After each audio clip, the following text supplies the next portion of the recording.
basically, we've always tried to make good equipment and try to give good service.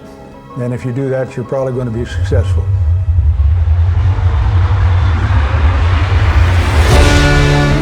You know, when you look back, it's pretty exciting. When you're there, it isn't.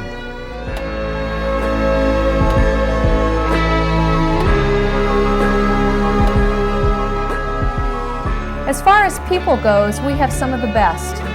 People who are intelligent and use that intelligence in their work.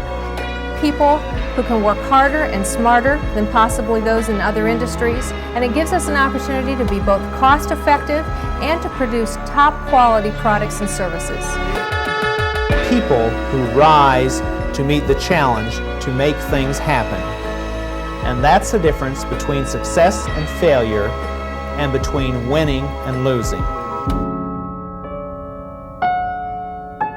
We have 4,000 plus motivated team members that I'm very proud of. We collectively can drive this company into the future that I think is incredibly favorable for Vermeer, our dealers, and our customers.